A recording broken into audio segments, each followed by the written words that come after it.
Melhor Alentejo é espírito de missão. Nos últimos anos, o Alentejo tem assistido a uma mudança bastante positiva no que se refere ao surgimento de novas e importantes infraestruturas. Desde as infraestruturas de transporte de bens e pessoas, às da distribuição de água e aos equipamentos de suporte à agricultura e à indústria. O retrato do Alentejo do século XXI é agora uma espécie de sonho, concretizado por tantos homens e mulheres do nosso já saudoso século XX. Vivemos um tempo novo. Para nos ajudar a conhecer melhor as infraestruturas disponíveis, qual a sua importância no contexto social, demográfico e económico da região, assim como os projetos de potenciação desses mesmos meios, temos connosco Bárbara Silva, jornalista. Muito bom dia a todos, sejam bem-vindos, espero que estejam a ter uma manhã de trabalhos agradável e produtiva e assim vamos continuar. Como já foi dito, o meu nome é Bárbara Silva, eu sou jornalista do Dinheiro Vivo. Estou aqui em representação deste órgão de comunicação social muito dedicado à economia e vamos então ter aqui um painel dedicado ao tema das infraestruturas, estratégia de desenvolvimento para o Alentejo, que é um tema muito importante, como já vamos ver pelos intervenientes que temos connosco em palco. Temos Mário Fernandes, no primeiro sofá, diretor de planeamento rodoviário das infraestruturas de Portugal, José Luís Cacho, presidente do Porto de Sines e do Algarve, José Salema, presidente da EDIA, empresa de desenvolvimento e infraestruturas do Alqueva, José Natário, diretor do aeroporto de Beja, Ana Vinci Aeroports, e Paulo Bessa, diretor de marketing estratégico do Grupo Crédito Agrícola. Vamos então dar início ao nosso painel, ao nosso debate. Vamos tentar que seja dinâmico e vamos já começar aqui com uma ronda de perguntas sobre as infraestruturas. E eu gostava de começar precisamente um bocadinho seguindo esta ordem, mas não significa que seja sempre assim, se alguém quiser intervir ou ter alguma contribuição, mas penso que começávamos aqui pelas infraestruturas e sobretudo pela rodovia e pela ferrovia, mas se calhar pela rodovia foi talvez o caminho que nos trouxe aqui a todos, a rodovia, e gostava de começar por lhe perguntar, Mário Fernandes,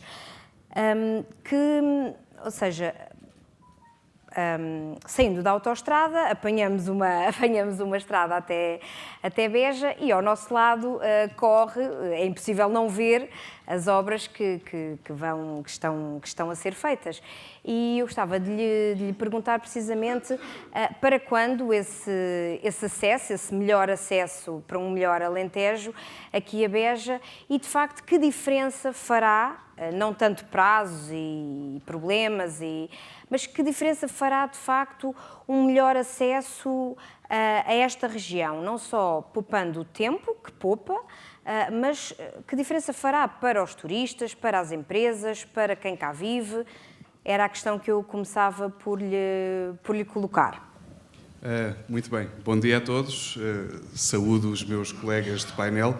Eu presumo que esteja aqui talvez na situação mais difícil entre os meus colegas, mas pode ser que não tenha respostas positivas ou definitivas para todas as questões que me vão colocar, mas enfim, vamos ver ao longo do debate e vamos ver ao longo daqui das nossas posições.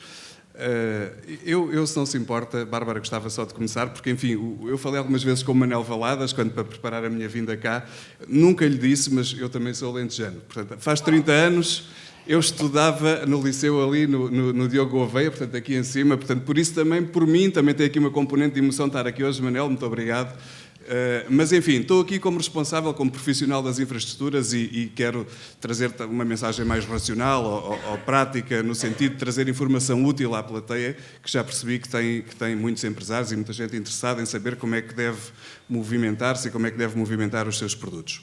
Portanto, infelizmente aquilo está ali, envergonha-nos a todos, portanto, ninguém pode sentir orgulho na situação que se criou não é só aqui, infelizmente, mas enfim, com o processo que decorreu em cima de algumas concessões ou subconcessões rodoviárias. Mas, enfim, eu não estou aqui para defender essas posições, isto foi discussões que já houve no passado, já foi até à náusea discutido, portanto eu vou tentar procurar centrar-me naquilo que vai ser feito, naquilo que podemos esperar. Portanto, foi recentemente concluída a negociação com a concessão do Baixo Alentejo, a quem foi acometida a responsabilidade de construir uma autoestrada entre Sines e Beja. Foi recentemente concluída e foi recentemente, muito pouco tempo depois, com uma resposta muito célere e pragmática, o Tribunal de Contas autorizou o resultado da negociação. Portanto, neste momento a concessionária tem um prazo muito curto para terminar aquilo que ficou no objeto da sua concessão. No caso concreto, estamos a falar da ligação entre, enfim, a A2 e cerca de 5 km para cá de Santa Margarida. Portanto, aproveitando aquela nova ponte sobre o Rio Sado ali na zona.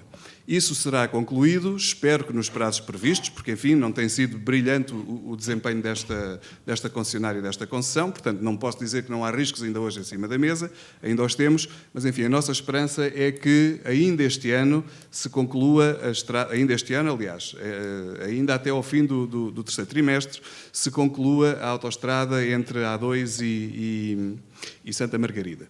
Daí para cá, eu tinha que, se calhar, recuar um bocadinho mais. Portanto, para lembrar aos senhores, lembrar à plateia, que em 2013 foi constituído um grupo de trabalho pelo governo de então, no sentido de avaliar, chamava-se o grupo de trabalho o IEVA, Infraestruturas de Elevado Valor Acrescentado. Esse grupo de trabalho identificou, no fundo, e devo dizer que desse grupo de trabalho foi dado um papel muito relevante à questão da procura, à questão da economia. Portanto, estavam representados os carregadores, os transportadores, as associações respectivas, estava também o LNEC, enquanto entidade de componente técnica, a Associação dos Municípios, etc. Portanto, e para a região do Alentejo foram identificados 2 ou 3 projetos. Um deles é a requalificação do IP8, portanto, eu vou dizer então que será de Santa Margarida para Beja e a requalificação do IC33 entre Grândola e Sines, portanto, pela via rodoviária. Portanto, estes dois constituem uma prioridade para as infraestruturas de Portugal. Portanto, nós contamos, já desenvolvemos tudo, já percebemos, já tentamos perceber o que é que seria a melhor solução para melhorar o IP8. De facto, eu passei por ela hoje, já há algum tempo que não o fazia. É verdade, não é surpresa para ninguém, é uma estrada que está numa situação que não, obviamente não nos agrada. Mas também vos tenho que dizer que vivemos, obviamente, num contexto de recursos muito escassos e que, infelizmente, no Alentejo há outras situações e também ao longo do país, portanto, que carecem de atenção e quando os recursos são escassos, obviamente, nós vamos definindo as prioridades em função da possibilidade anual, mas o IP8, obviamente, não pode demorar, é uma das nossas prioridades, porque resulta das recomendações desse grupo de trabalho que foram consubstanciadas num plano estratégico no chamado PETI 3+, portanto, consta lá a requalificação do IP8. Esse é um objetivo nosso. Infelizmente, Bárbara, não consigo dar um calendário. A questão aqui, peço desculpa de interromper, a questão aqui é um bocadinho a disparidade, porque se formos, de facto, para norte, temos quase uma autoestrada ou uma via rápida que nos leva à mínima quase aldeia, portanto, há uma grande disparidade. E quando vimos para sul, dirigimos-nos para Beja, que é uma cidade grande, importante, capital de distrito, exatamente, e não é que o caminho não se faça, mas se calhar seria feito de forma com muitos ganhos, não só de tempo, como eu referi há bocado, mas de produtividade e, sobretudo, porque temos, e vamos ter de tarde aqui na conferência, muitas empresas que estão aqui sediadas, muitas empresas da fileira da agricultura, temos também o turismo, passei ali pelo lindíssimo lagar da Sovena e, portanto, como é que estas empresas também escoam os seus produtos, comunicam com o resto do país, não é? Estão aqui numa paisagem tão bonita e depois... Essa era a segunda parte da sua pergunta original e eu, enfim, tentaria lá chegar da seguinte maneira. Portanto, para ser totalmente realista, uma estrada exatamente ao lado da outra não traz um benefício de tempo substancial. Portanto, o tempo não é aqui uma questão relevante, nem estes poucos minutos que se ganham penso que tenham uma influência excessiva no custo do transporte ou, enfim, em toda a logística do transporte associada. O principal problema que temos ali, na minha opinião, hoje em dia, é quase reputacional e de imagem. Portanto, nós, efetivamente, eu recordo que quando foi lançado o programa de concessões, há 10 anos atrás, Beja e Porto Alegre eram as duas únicas capitais de distrito que não eram servidas por uma autoestrada. E continua assim hoje em dia, infelizmente. Mas, portanto, hoje em dia nós estamos num contexto, vivemos esta crise que afetou todos e devemos procurar soluções que sejam equilibradas, que de facto sirvam à procura em condições de qualidade, decentes, dignas, mas que não sejam excessivas relativamente às necessidades da procura. Portanto, a procura levou um grande embate com a crise, o tráfego ao nível nacional desceu significativamente, a recuperação começou a ocorrer em 2013, mas ainda hoje, 4 anos depois, estamos a níveis de 2011 ou assim, ainda não recuperámos mais do que isso. Portanto, e as perspectivas de crescimento de hoje em dia são muito mais conservadoras do que as que eram há 10 anos atrás. Portanto, eu, na verdade, sinto que a necessidade, só por uma questão de... Desculpem, que uma autoestrada por prestígio não é um investimento racional. Portanto, devemos sim olhar para os recursos e procurar adequar as soluções às condições de procura. Ao nível da ferrovia, que novidades é que nos traz e o que é que podemos esperar? Eu, por acaso, hoje, quando estava a fazer o pequeno almoço, fiz o teste de ver quanto tempo ia demorar por estrada, quanto tempo ia demorar se viesse de comboio. Não, por acaso surpreendeu-me, porque não chegaria cá assim tão tarde. Se fosse de comboio, achei que seria mais longa a viagem. Mas a nível da ferrovia, o que é que nos pode dizer? Que melhorias há a fazer?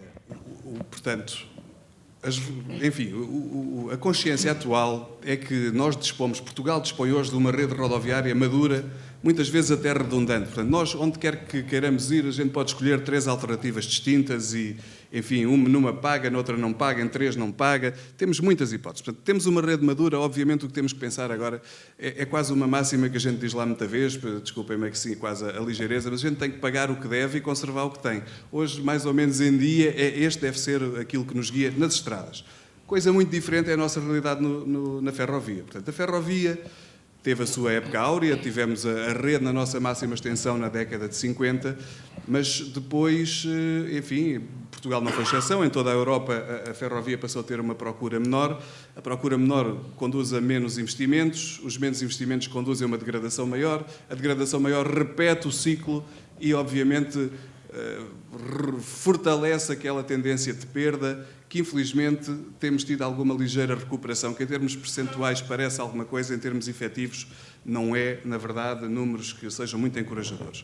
Portanto, posso dizer que as receitas da infraestrutura não cobrem sequer metade dos gastos operacionais da infraestrutura. Não estou a falar de investimento, portanto, qualquer euro para investir na ferrovia tem que ser com financiamento externo ao sistema, digamos assim. O sistema é um sistema por natureza deficitário. Ainda assim, nós estamos a meio de um quadro comunitário relevante. Portanto, temos o CEF, penso que não sei se será uma terminologia comum para a maioria de vocês, mas é Connecting Europe Facility, deve ter uma tradução portuguesa, infelizmente não se usa muito, e temos também o Fundo de Coesão e temos o acordo de parceria que o Estado português estabeleceu com a União Europeia. O que nós estamos... A grande maioria desses fundos, que aliás não têm nenhum tipo de aplicação na rodovia, não é possível cofinanciar projetos rodoviários, é essencialmente aplicado na ferrovia. E então há um grande plano de modernização da ferrovia para o país. E obviamente o Alentejo será beneficiado, porque o plano, digo-vos muito rapidamente, aqui em 30 segundos, está estruturado essencialmente em ligar os principais portos, depois temos aqui o Zé Luís Casco que nos vai ajudar a perceber a importância disto, às fronteiras. Portanto, há um corredor essencial, que é o corredor internacional sul, que liga os portos de Porto de Sines, essencialmente, à zona da raia da Extremadura e Alentejana. É o sítio que carece, digamos que é o traçado que carece de maior investimento, porque neste momento, como todos saberão, não existe linha sequer entre Évora e Elvas. Portanto, serão 80 ou 90 km de linha que vão obrigar a um investimento muito avultado. Esse projeto está em curso, Bárbara. Esse projeto, enfim, a construção do troço mais a leste entre Elvas e a fronteira já tem o concurso na rua, portanto está neste momento a decorrer o concurso para a empreitada. De resto temos ali uma questão para resolver em Évora, se houver aqui gente de Évora, presumo que haja, terá bem consciência. Há ali uma questão de traçado entre Évora e Évora Norte, porque, enfim, estamos a tentar minimizar os impactos da travessia mais urbana. E depois o pedaço mais significativo entre Évora e Elvas será também lançado ainda este ano. Portanto, um grande investimento para o Alentejo.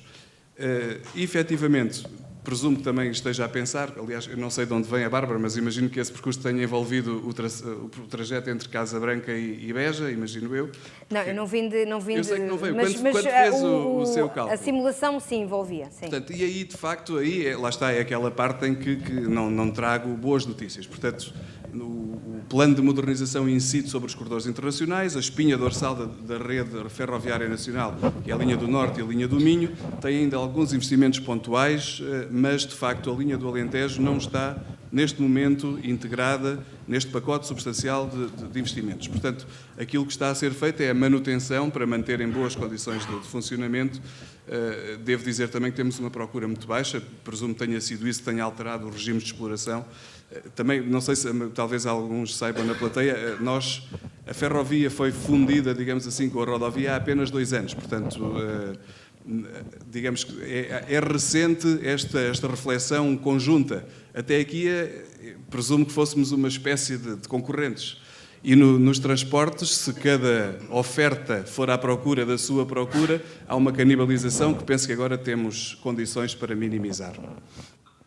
Muito bem, muito obrigada. Eu fazia agora aqui a ponte para o Presidente do Porto de Sines e também para o Diretor do Aeroporto de Beja, precisamente para perguntar, eu vou-me colocar de pé porque não consigo ver tão bem esse lado do palco, para perguntar a importância que tem, tanto para uma infraestrutura como para outra, a importância, as ligações precisamente da rodovia e da ferrovia. Eu recordo-me de visitar há uns anos o Porto de Sines e, de facto, uma das questões que foi muito falada com os jornalistas nessa altura foi precisamente, ok, temos aqui o maior porto português, ainda por cima os portos estão agora a bater todos os recordes dos últimos anos, mas depois não temos como escoar, não temos, a ferrovia tem problemas, a rodovia também tem problemas e começava então por lhe colocar essa questão, depois já viremos ao aeroporto.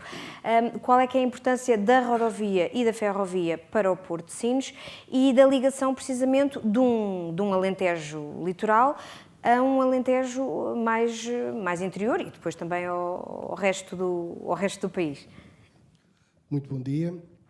Um agradecimento especial ao Manuel Valadas pelo convite que me fez para estar aqui hoje e dizer que, de facto, o Porto de Sines é um porto que tem 2 componentes fortes que podem conter uma componente, digamos, mais ampla num contexto europeu, num contexto nacional, desenvolvimento de uma estrutura portuária que é um porto de transbordo, um porto importante que pode acrescentar um conjunto de ligações ao mundo. E esse vetor do Porto está em forte crescimento. Para ter uma ideia, nos últimos 5 anos, e falo especificamente na carga contentorizada, o Porto cresceu, triplicou o volume de carga, movimentava cerca de 400 e poucos mil contentores há 5 anos atrás, hoje está a movimentar 1,5 milhão. Este ano, se tudo correr bem, devemos atingir quase 2 milhões de carga. E nos próximos 5 anos devemos chegar a ambição de chegar aos 3 milhões de contentores. Portanto, é um crescimento, é o porto que mais cresce na Europa, portanto, como porto hub, como porto definido naturalmente uma estratégia que foi definida, uma afirmação de Sines como porta atlântica da Europa.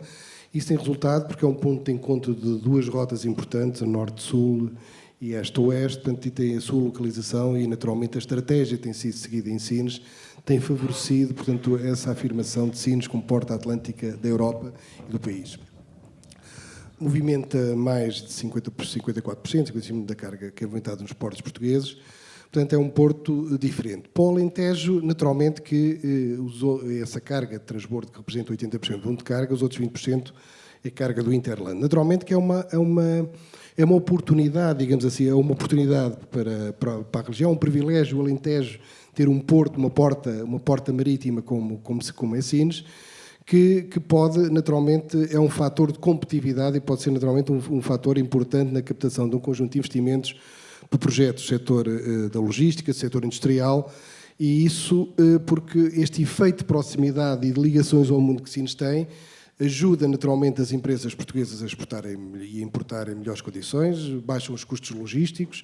O que se faz hoje em Sines fazia-se há 10 anos ou há 15 anos noutros portos europeus ou noutros portos africanos, portanto, que eram portos de transbordo, hoje faz-se em Sines, naturalmente que isso e essas ligações vai contribuir naturalmente para uma oferta logística mais competitiva, mais eficiente para as nossas empresas. Por outro lado, portanto, quanto mais perto estivermos desta infraestrutura, e vemos que as regiões, se olharmos para o mundo global, que as regiões mais evoluídas do mundo são aquelas regiões onde efetivamente que mais crescem, são as regiões próximas de portos com a dimensão do Porto de Sines. Portanto, é um fator, e o Alentejo deve ter isso em atenção e deve apostar nesse efeito de Sines, que pode contribuir normalmente para o desenvolvimento económico do Alentejo e da Espanha, porque este contexto que devemos ver é um porto e na lógica logística e na lógica do transporte, e como todas as lojas, devemos olhar isto num contexto ibérico, não meramente num retângulo que está aqui. Portanto, é uma porta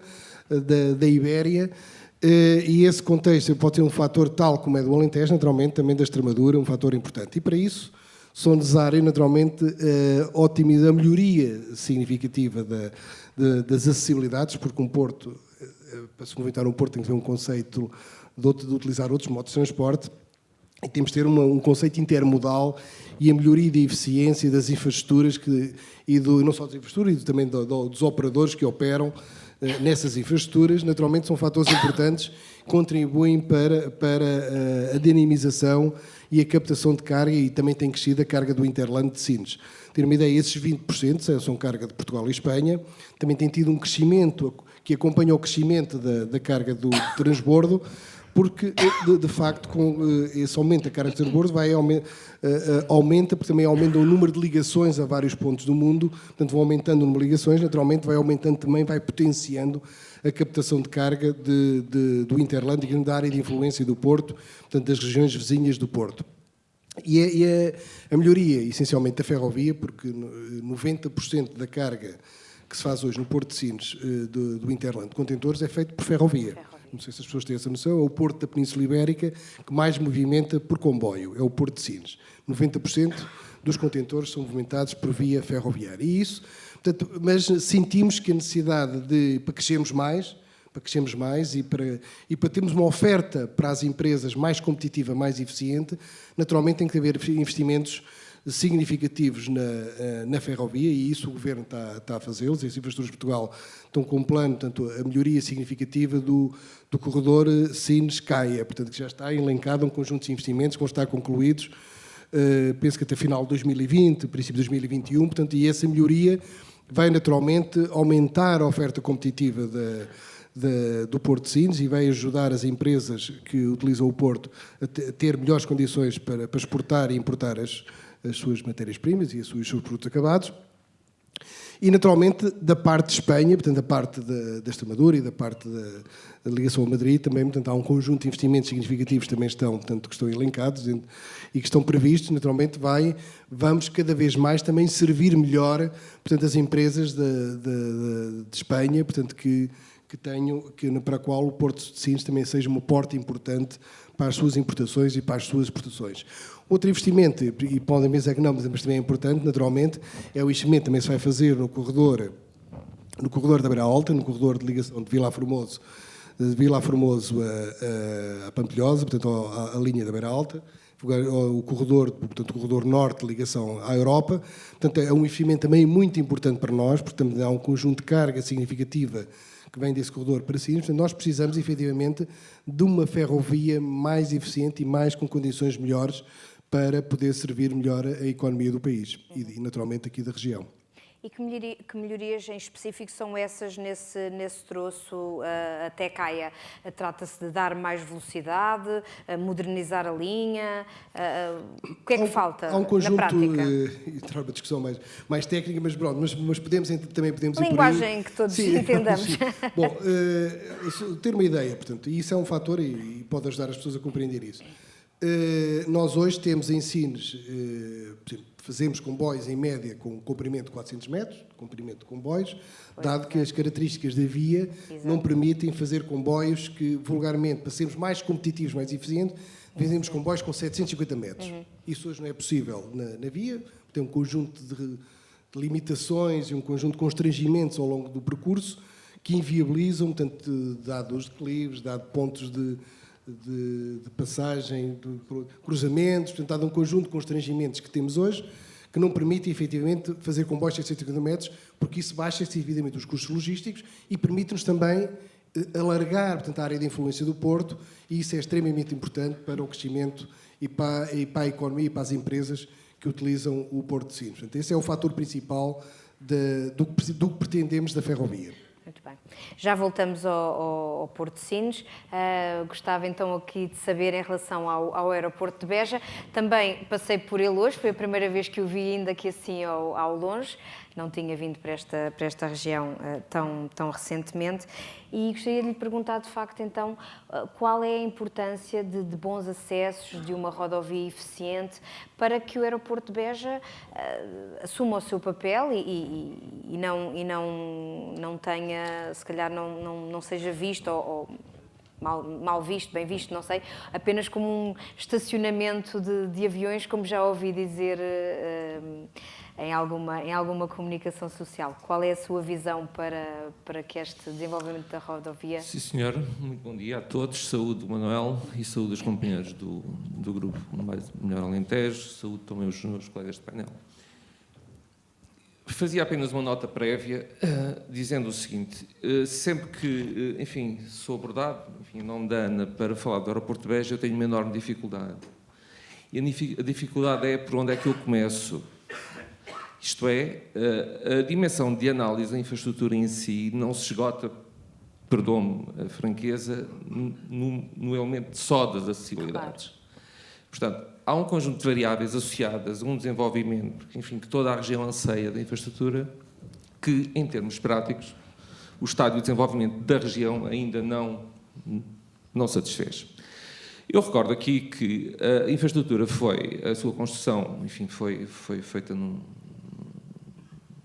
contexto temporal de risco, entre 2007 e 2009, abriu a operação depois de algumas vicissitudes em 2011, mais concretamente no dia 13 de abril de 2011, e desde então, a esta parte, aquilo que era a grande ansiedade da região, que a infraestrutura iria, de certa forma, corresponder, não tem, digamos, sido satisfeito. Eu recordo aqui que aquilo que foram os principais pressupostos de construção basicamente assentaram em dois.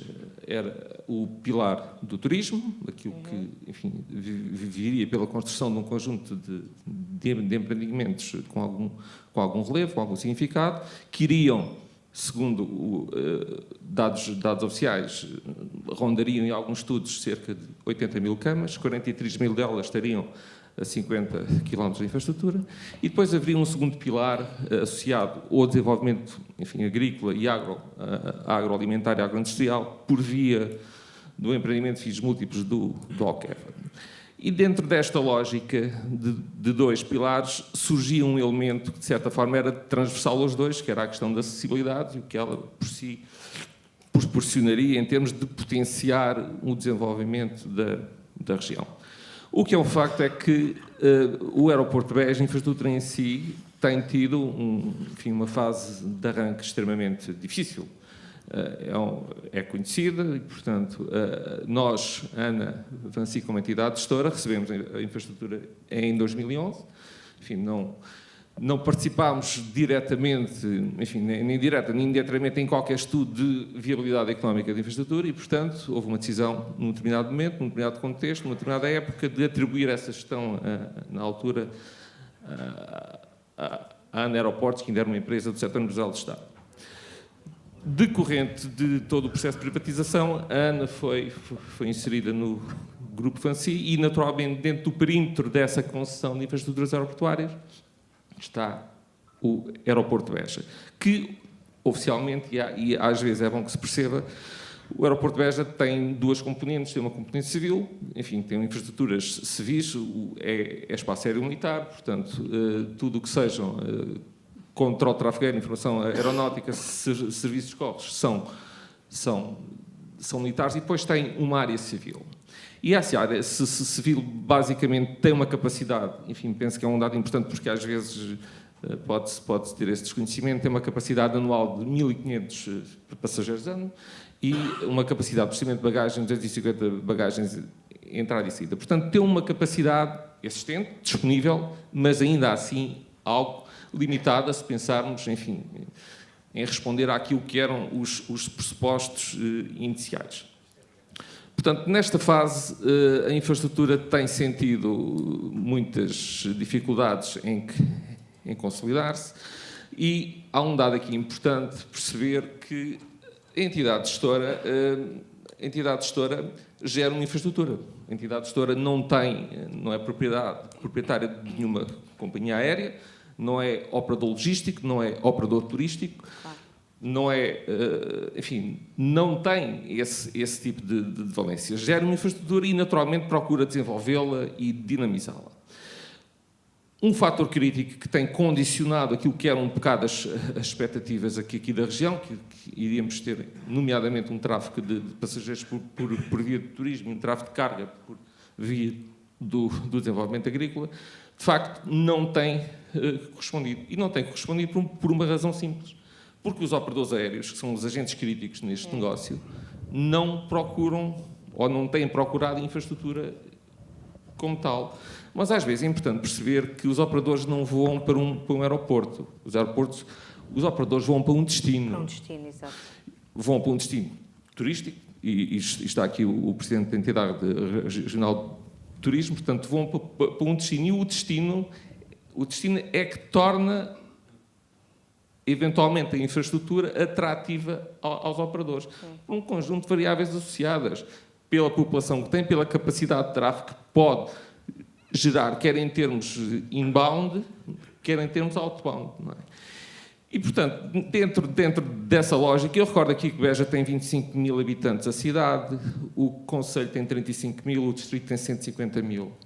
Isto de acordo com os dados dos censos de 2011. O Alentejo, não incluindo a área da Alzíria, tem 575 mil habitantes, com a área da Alzíria do Tejo tem 757 mil. E estamos a falar da região com a maior extensão geográfica do país.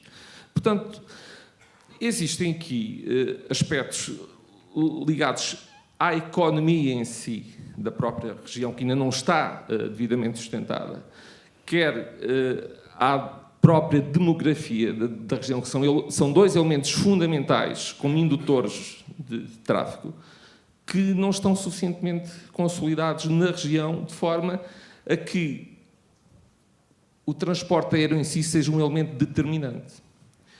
Não havendo essa procura por parte dos operadores, naturalmente que a entidade gestora tem uma obrigação, porque às vezes, enfim, como disse, muitas vezes na comunicação social invoca-se que porque é que o aeroporto de Beja não se desenvolve. Eu penso que será claro para toda a gente, se há alguém mais interessado que a infraestrutura se desenvolva, é a entidade gestora. Claro. E, portanto, e muitas vezes com outros pressupostos que não aqueles que estão ligados meramente a uma dimensão de análise objetiva e rigorosa, utilizam-se argumentos muitas vezes por algum desconhecimento. E, portanto, estando a entidade gestora confrontada com uma infraestrutura que tem, ou uma região que tem fragilidades naquilo que é o seu objeto de negócio, naturalmente tem que encontrar alternativas, procurar outros caminhos, enquanto a própria região em si não atinge um estado de desenvolvimento e de maturação que depois é o próprio mercado em si que vai estimular essa procura e a infraestrutura pode responder. Nós, quando refere mas o aeroporto de Beja neste momento é um mero parque de estacionamento, eu teria que entrar em alguns detalhes, enfim, que não posso, mas a ANA teve que encontrar alternativas que viabilizassem, por um lado, a infraestrutura, aproveitasse a capacidade instalada que tem, que eventualmente é mais escassa noutras infraestruturas aeroportuárias, e, portanto, tentar encontrar aqui aquilo que seria um espaço próprio para a infraestrutura, enquanto, efetivamente, ela não se assume, enfim, naquilo que é uma componente de tráfego de passageiros ou numa componente de tráfego de carga até. E agora só aqui um detalhe, está aqui também o Presidente da Entidade Regional de Turismo. Eu recordo aqui que, e corrijam-me se estiver enganado, o número de dormidas no Alentejo em 2016, apesar de terem vindo a crescer nos últimos anos, ronda 1.560.000, enfim, é os dados que tenho pelos... Recordo aqui, 65% é mercado nacional, portanto, são turistas nacionais. Apenas 35% é mercado do exterior. E grande parte dele, nomeadamente os nacionais, deslocam-se ao Alentejo por viatura própria.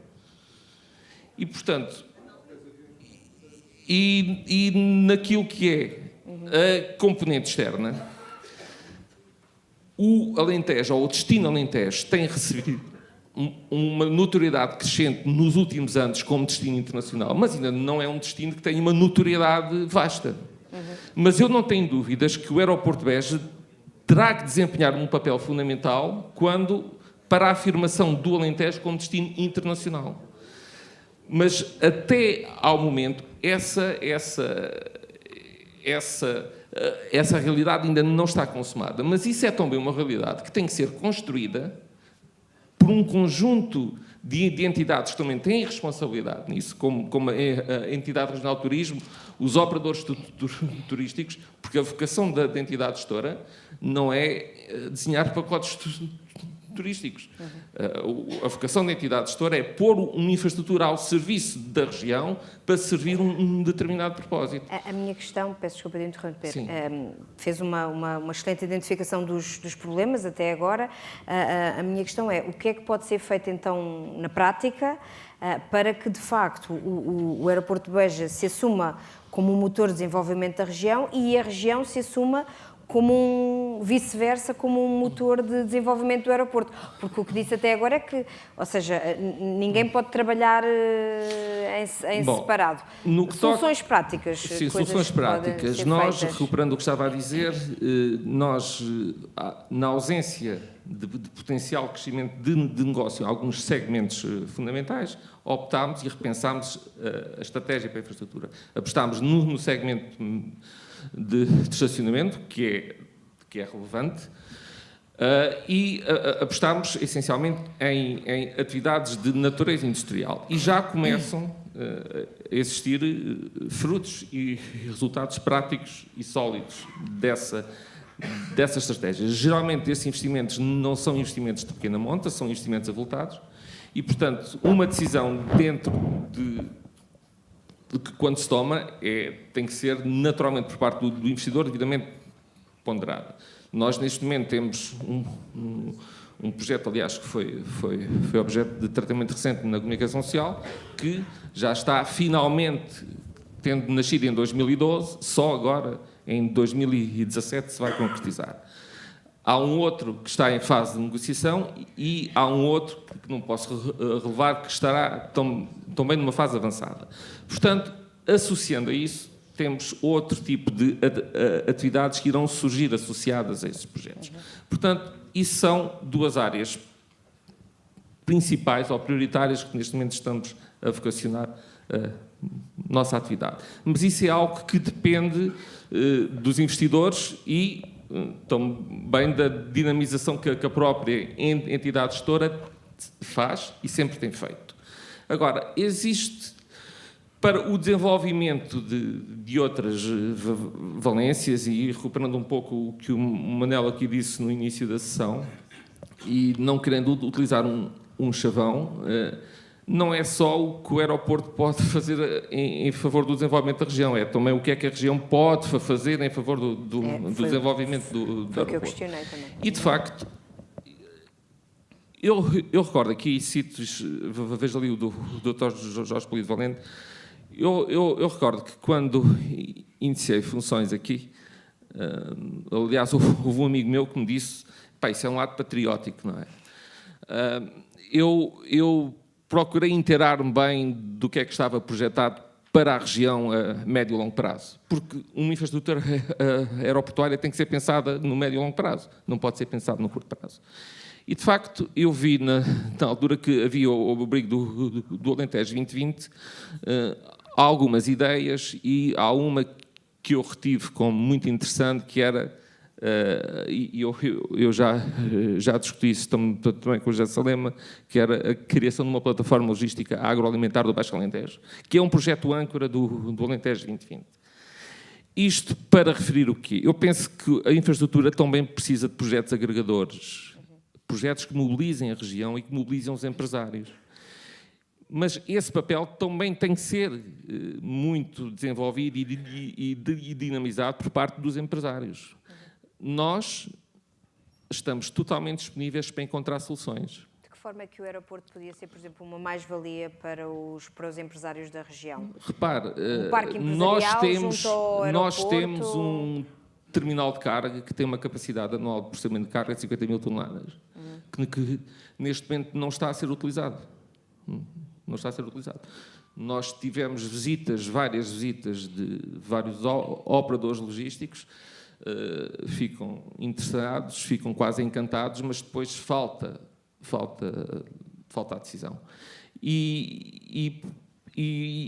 Mas o espaço em si está disponível na infraestrutura para esse tipo de projetos, inclusivamente.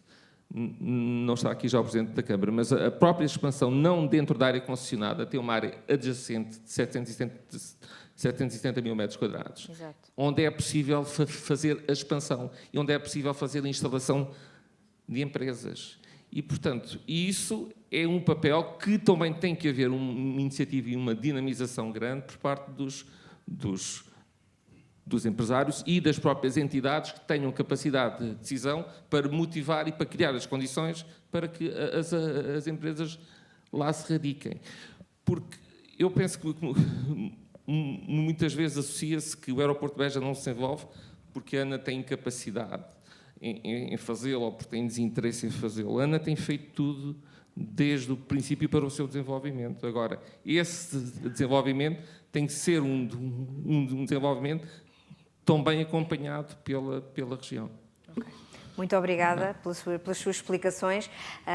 Se ainda tivermos tempo, ainda voltaremos ao assunto. Eu ia só voltar um bocadinho a Sines, para depois fazermos então uma viagem até ao Alqueva.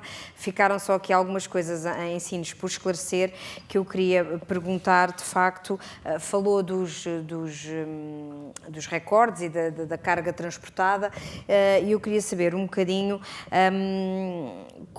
fazer um bocadinho mais o ponto de situação então do Porto de Sines, de facto como grande porto nacional e, por exemplo, queria perguntar-lhe de que forma é que o alargamento, por exemplo, do Canal do Panamá contribuiu para Sines e para o aumento da carga transportada para Sines, como é que isso se traduz também depois na economia nacional e regional e falou muito bem que o Porto de Sines pode ser um motor de desenvolvimento para a região.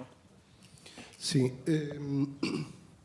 Bom, como referi, portanto, o Sines tem uma localização estratégica importante, que é o ponto de encontro de, digamos, duas rotas importantes em termos de navegação, que é a rota norte-sul e este-oeste. Este-oeste tem a ver, naturalmente, com a questão do Panamá, porque hoje o alargamento do Panamá permitiu, naturalmente, operarem navios de maiores dimensões, que são os navios que operam e que já faziam a rota da Europa através do Suez, e permitem que esses navios atravessem, portanto, atravessem do Atlântico para o Pacífico, e que permitiu, um exemplo concreto, portanto, que recentemente em Sines tínhamos uma ligação, por exemplo, à Califórnia, que não havia no passado, portanto, e permitiu, portanto, um alargamento potencial do Porto de Sines como porto hub, como porto de ligações, portanto, estender a sua rede de ligações ao mundo. E esse alargamento, portanto, e como é um fenómeno que se tem assistido, para terem uma ideia, há 10 anos atrás o maior navio de contentores tinha para aí cerca de 10, 11 mil teus. Hoje o maior navio de contentores leva quase 20 mil teus e entra em exploração. Portanto, é uma escala, uma dimensão. Mesmo esses navios maiores que hoje operam no mundo não atravessam o Canal do Panamá. Portanto, não têm a dimensão deles, ultrapassa as dimensões do canal de Panamá, até já se fala noutros projetos de ligações do Pacífico Atlântico, portanto isso é uma questão estratégica que tem vindo a ser discutida nos fóruns mundiais do transporte marítimo. Mas de facto é uma evolução muito grande, portanto, e percebermos um pouco do efeito que tem, porque o grande motor da globalização de facto é o transporte marítimo, portanto, e o que mostra realmente este efeito de aceleração da globalização, portanto, e a importância que tem cada vez mais o transporte marítimo nessa globalização, e isso realmente o crescimento dos navios tem permitido, naturalmente, acelerar o processo da globalização. E Sines tem realmente um posicionamento importante nesse processo, como porta marítima da Europa e de ligação a todo o mundo. E pode partilhar connosco que novos investimentos estão a ser feitos no Porto, construção de novos terminais? Sei que li sobre isso há pouco tempo. Sim, foi anunciado recentemente. O Sr. Primeiro-Ministro esteve e o Sr. Ministro do Mar estiveram em dezembro, portanto, no Porto de Sines.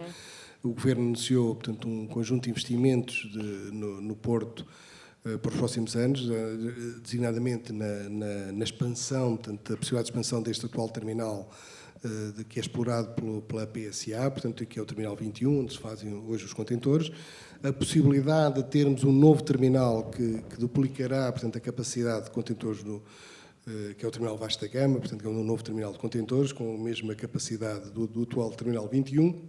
Portanto, são projetos que estão em desenvolvimento e que nós estamos a trabalhar nesses projetos, normalmente é preciso ter em atenção que esses projetos são investimentos privados, portanto, o grosso investimento desses projetos é privado, tal como já foi o projeto da PSA, do terminal da PSA em Sines, e o terminal Vasta Gama também será um investimento privado. Portanto, nós estamos a trabalhar afincadamente na captação desses investimentos, olhando para o mercado global, portanto, na perspectiva de apresentar os projetos e de fazermos o benchmarking na perspectiva de conseguirmos captar investimentos para esses projetos.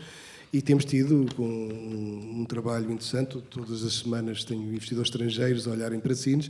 Portanto, então, é um processo que está em curso na perspectiva de ver se conseguimos captar mais armadores internacionais para Sines. Muito bem, muito obrigada. Passando a palavra então aqui peço desculpa, agora perdimos dessa lema, peço desculpa. Queria saber, fizemos aqui um bocadinho um interregno, mas ficou aquela ideia, aquela proposta que falou aqui o José Natário, da tal plataforma logística agroalimentar. E gostava de saber, pronto, já que mencionou o seu nome, gostava também de saber a sua opinião sobre esta questão para o desenvolvimento do Alentejo. Muito obrigado e parabéns ao grupo, em especial ao Manel Valadas, por esta iniciativa. Uma plataforma logística ligada à agricultura, de facto, pode funcionar como um polo agregador e organizador da produção. É óbvio que nós já temos muita agroindústria na região e diz-se muitas vezes que falta muita agroindústria no Alentejo. Nós já temos muita agroindústria focada principalmente em dois setores, portanto, no vinho e no azeite. Mas falta outra agroindústria, falta a indústria ligada a outros produtos e a indústria transformadora. Não só há um polo logístico e, portanto, de transporte e escoamento, mas um polo de transformação da produção primária. Eu acredito que é em torno dessa indústria transformadora que se organiza e se estabiliza a produção agrícola e se cria valor na região. E, portanto, é óbvio que aplaudimos estas iniciativas, como a da criação deste polo logístico, e contribuiremos com aquilo que pudermos para a sua concretização, que é muito pouco, não é? Porque estou um bocadinho como o José Natário referia. Não somos nós que vamos fazer, não é a IDIA que vai fazer uma unidade logística. Claro. Não é a IDIA que vai vender produtos, nem que vai comprar. E, portanto, podemos facilitar, podemos apontar os investidores nessa direção e temos-o feito muito intensamente, mas depois temos que esperar que o mercado dê as respostas que procuramos. Muito bem. E mais concretamente, então, em relação à EDIA, gostaria de saber um bocadinho o que é que estão a fazer, precisamente em prol penso que das duas questões principais, a turística e a de regadio, que foi um bocadinho com essa ambição que o Alqueva nasceu e que a Albufeira se criou, e queria saber então um bocadinho o que é que está a ser feito para o desenvolvimento da região e o que é que estão a fazer nesse sentido. Bem, nós falamos sempre no empreendimento de fins múltiplos da Alqueva, mas, portanto, há de facto várias valências que esta reserva estratégia permite atingir, mas a agricultura é seguramente o utilizador número um. Não é por acaso que a tutela da EDIA é no Ministério da Agricultura, não é por acaso, não é na economia nem no turismo, porque o maior impacto das infraestruturas são na agricultura. Acho que já todos os que estão na sala devem saber que as infraestruturas da primeira fase, e podemos já falar na primeira fase da Alqueva, estão concluídas, ficaram concluídas o ano passado e este ano estão a regar, ou podem regar em pleno. Temos 120 mil hectares de área equipada, mas não vamos ficar por aqui.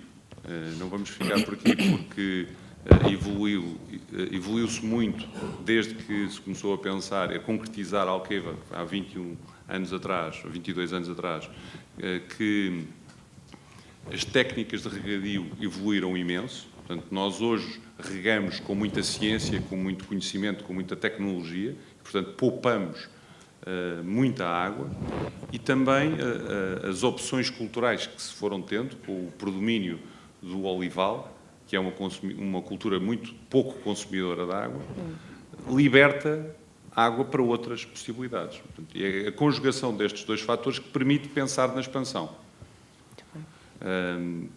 Mantendo a concessão, portanto, mantendo-nos dentro das regras que foram definidas e na concessão que está atribuída à EDIA, nós acreditamos que podemos expandir para mais 50 mil hectares. E então é esse o grande desejo para os próximos anos. Isso em que horizonte temporal? Até 2021, estar a regar mais 50 mil hectares. Isso, que importância terá isso para a região? Que importância? Se calhar tem que fazer a pergunta à plateia, não é? Porque é capaz de estão com certeza aqui muitos empresários que precisam desesperadamente dessa garantia de abastecimento. Okay. Quem está e quem vive da terra percebe, então, num ano como este, qual é que é a importância de ter garantia de abastecimento de água. É que é a diferença entre a vida e a morte, a diferença entre a sobrevivência ou a ruína. O sucesso ou o insucesso. Completamente. E sabemos que o regadio e a água é vida e o regadio é riqueza. Com o regadio nós conseguimos multiplicar por 10 a riqueza criada. Portanto, conseguimos fazer muito mais, criar muito mais valor, ter muito mais emprego, criar muito mais desenvolvimento para a região com o regadio do que sem regadio. E estes 50 mil hectares precisam de um pormenor, que é o financiamento. Um pormenor que nós não temos garantido. Estamos a trabalhar para conseguir um empréstimo bancário, portanto, vamos fazer este investimento com um empréstimo bancário. Acreditamos que com condições muito favoráveis, portanto, junto do BEI, do Banco Europeu de Investimento, com taxas de juros muito, muito baixas e com um grande período de maturidade, mas ainda assim será um empréstimo que Portugal tem que pagar, mas acreditamos que vai ser um ótimo investimento. Os estudos do impacto do empreendimento da Alqueva na economia mostram que só esta expansão pode valer qualquer coisa como 90 milhões de euros em delta, portanto, em diferença de PIB, de valor acrescentado bruto. O investimento são 220 milhões. Portanto, praticamente em 2 anos e meio de funcionamento pleno, Portugal compensa este investimento. Muito bem. E queria também questionar-lhe quais é que considera serem as principais vantagens de uma gestão integrada, rede primária e secundária de rega, por parte da EDIA? É muito fácil de explicar com 2 ou 3 palavrinhas: economias de escala. Economias de escala, tenho que sempre repetir, porque a gestão integrada, a economia de escala traz custos mais baixos e os agricultores, os beneficiários finais de uma infraestrutura, o que querem é um serviço de qualidade ao mais baixo preço. Quando se faz a gestão integrada, consegue-se ter esses custos e temos ainda mais vantagens. Uma é que, ao dar ao operador o contacto direto com o cliente final, ele passa a conhecê-lo. Se o operador, se fizermos uma divisão entre a rede primária e a rede secundária, o operador da rede primária não conhece o consumidor final. Vai falar com uma outra entidade que é o seu cliente, que vão ser 2, 3, 4, quantas forem. Não é possível fazer promoção de um investimento se não conhecemos o cliente final. A estratégia de promoção que a EDIA tem adotado, isto é, de conseguir apresentar aos investidores o que é a região, como é que a região está a utilizar a infraestrutura, quais é que são as oportunidades, quais é que são os terrenos que estão livres, quais é que são os terrenos que estão e não estão a utilizar água. Só quem faz a gestão da rede secundária é que consegue ter esta informação. Portanto, há a economia, e a economia é, para mim, a mais importante, mas também a questão da qualidade de serviço e da estratégia de promoção, que são eixos fundamentais da nossa forma de ver o território e também são, acredito, que os responsáveis pelo sucesso que o projeto tem tido. Não é só por acaso que as coisas acontecem porque há muito trabalho, porque há dezenas, centenas, milhares de reuniões feitas com investidores, há apresentações e depois as decisões aparecem. E deixou bem claro que a agricultura é, de facto, o propósito número 1, mas o turismo também lá está e penso que também também cabe aqui nos fins múltiplos. O que é que ainda falta fazer no turismo? Por exemplo, eu, lamentavelmente, ainda não conheço o lago, a Albufeira, a região, ainda não conheço, já estive para vir, mas ainda nada me puxou, por exemplo, para vir. O que é que falta fazer para puxar as pessoas para virem conhecer? Há bocado o Presidente Calixto falava no principal fator limitante. Eu acredito que também partilha a opinião com ele, que é o ordenamento, a questão do ordenamento do território. Portanto, quando se criou o lago, criou-se um plano de ordenamento da Albufeira, que no fundo dita as regras de como é que se podem utilizar as águas e as suas margens. E nesse plano foram criadas zonas turísticas, 12 unidades turísticas, onde se pensava que iam se instalar os projetos turísticos. E pensou-se, olha, aqui vamos fazer 500 camas, ali vamos fazer 1000, ali vamos fazer 3000. Portanto, fez-se um planeamento macro. Acontece que as obrigações para cada uma destas unidades turísticas eram muito exigentes. Portanto, exigiam um plano de pormenor com um mínimo de 100 hectares. O que é que isto significa? Obriga a que os proprietários se associem, porque não há muitos que tenham 100 hectares naquela zona. E obriga a um investimento grande e muito demorado. Com a queda dos projetos mais emblemáticos que existiam em 2007 e 2008, todas essas unidades turísticas ficaram por desenvolver. Portanto, nós não temos hoje uma única unidade desenvolvida de raiz numa destas unidades que estavam pensadas, numa destas áreas que estavam pensadas no plano de ordenamento. O que é que eu acho que é preciso fazer é pensarmos de novo. E nós agora temos uma excelente oportunidade, porque o POAP, o Plano de Ordenamento das Albufeiras de Águas Públicas, deixam de vincular particulares no dia 30 de junho deste ano. Portanto, estamos na altura mesmo certa. Estes POAPs têm que ser transpostos para os PDMs, portanto, as regras da parte terrestre têm que ser transpostas para os vários planos diretores municipais e as regras da parte da água têm que ser transposta para um programa especial de ordenamento que vai manter um bocadinho as regras que vinham do passado. Mas estamos num momento ótimo para pensar que, se calhar, não podem ser 100 hectares, têm que ser 20 ou têm que ser 30, temos que ter mais unidades, mas falta seguramente, e eu percebo perfeitamente porque é que não conheço, é porque não há unidades turísticas ao lado da água. Porque quem quer vir para Alqueva quer vir para o lado da água, não quer vir para 5 km da água. Não é? Quer vir para um hotel onde possa sair do quarto e ser a 50 metros pôr os pés dentro da água. É isso que as pessoas querem, não é? Ou querem, por exemplo, ir passear de barco e ir visitar uma das 426 ilhas, que, de acordo com as regras no plano, são proibidas de visitar. Não faz sentido, não é? Não faz sentido termos um mar de água no meio do país, que é fantástico para ser visitado, e depois proibimos, com um conjunto de regras que estão um bocadinho obsoletas, o desfrute dessa paisagem.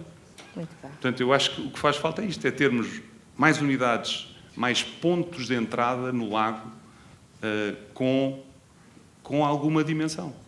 Certo, muito obrigada. E porque nada se faz sem investimento e sem financiamento, como bem disse há pouco, temos aqui connosco o diretor de marketing estratégico do grupo Crédito Agrícola, Paulo Bessa, a quem eu, um bocadinho fora aqui da questão das infraestruturas, mas ainda assim a questão do investimento e do financiamento é importante, e portanto eu perguntava-lhe, considerando que o Crédito Agrícola tem um posicionamento forte no Alentejo, histórico, qual é a vossa estratégia de desenvolvimento para a região, para esta região? Olá, bom dia, obrigado.